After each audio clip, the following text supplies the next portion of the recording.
মালদা জেলায় জালনোট পাচার চক্রের বিরুদ্ধে বড় সাফল্য পেল মালদহ পুলিশ। নতুন পুলিশ সুপার অভিজিৎ বন্দ্যোপাধ্যায় দায়িত্ব গ্রহণের পর থেকেই জালনোট কারবারিদের বিরুদ্ধে ধারাবাহিক অভিযান চালাচ্ছে জেলা পুলিশ। গত মাত্র 10 দিনের মধ্যেই বিপুল পরিমাণ জাল ভারতীয় নোট উদ্ধার করে পাচারকারীদের মেরুদণ্ড ভাঙতে তৎপর প্রশাসন। মঙ্গলবার কালিয়াচক থানার গোলাপগঞ্জ তদন্ত কেন্দ্রের অধীন ভারত বাংলাদেশ আন্তর্জাতিক সীমান্ত সংলগ্ন খড়িবোনা এলাকা থেকে 12.5 লক্ষ টাকা মূল্যের জাল ভারতীয় নোট উদ্ধার করা হয়। এই ঘটনায় সেরাজুল শেখ 30 ও সিন্টু শেখ 24 নামে 2 অভিযুক্তকে গ্রেফতার করেছে পুলিশ। উদ্ধার হওয়া সমস্ত নোটই 500 টাকার বলে জানা গেছে। এদিন সন্ধ্যায় সাংবাদিক বৈঠকে পুলিশ সুপার অভিজিৎ বন্দ্যোপাধ্যায় জানান, নির্দিষ্ট গোপন তথ্যের ভিত্তিতে এই অভিযান চালানো হয়। ধৃতরা কোথা থেকে এই জাল নোট সংগ্রহ করেছিল এবং কোথায় সরবরাহের পরিকল্পনা ছিল তা জানতেই তাদের হেফাজতে নিয়ে জিজ্ঞাসাবাদ করা হবে।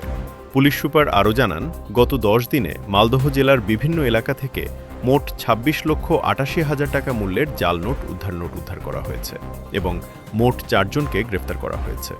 জাল নোট পাচার চক্রের মূল মাথাদের ধরতে পুলিশের অভিযান আরও জোরদার হবে বলেও স্পষ্ট বার্তা দেন তিনি। দুজন ব্যক্তিকে ইন্টারসেপ্ট করি, একটা ইনফরমেশন ওয়ার্কআউট করে কালিয়াচক পিএস এবং গোলাপগঞ্জ ওপি। খড়িবোনা বলে একটা জায়গা আছে গোলাপগঞ্জ ওপির আন্ডারে, গোলাপগঞ্জ জিপিতে। সেখান থেকে দুজনকে আমরা ইন্টারসেপ্ট করি টোটো এবং স্কুটিতে যারা ছিল। তাদের একজনের নাম সেরাজুল শেখ, একজনের নাম Rintu Sheikh, both of Kharibona under PS Kaliachak. এদেরকে যখন সার্চ করা হয় এদের পজিশন থেকে আমরা 12,50,000 FICN রিকভারি করি, সেটাকে আমরা সিজ করি। প্রাইমারিলি এদেরকে যখন আমরা ইন্টারোগেট করি তখন এরা এটা FICN বলে স্বীকার করে। এটা এদের পজিশন থেকে সিজ হয়। আমাদের এখানকার বিভিন্ন পকেট এটা সার্কুলেট করার জন্য এরা এই টাকাটা নিয়ে যাচ্ছিল। প্রাইমারি ইনভেস্টিগেশন এখনো পর্যন্ত আমরা এটা জানতে পেরেছি, এদেরকে আমরা অ্যারেস্ট করেছি। আমরা এদের ফরওয়ার্ড করবো উইথ PC প্রেয়ার।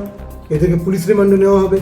পুলিশ রিমান্ডে নেওয়ার পর এরা কোথা থেকে এই টাকাটা কালেক্ট করলো এবং কোথায় কোথায় ওটা সার্কুলেট করতে চাইছিল সেই ব্যাপারে আমরা বিশদে জানবো।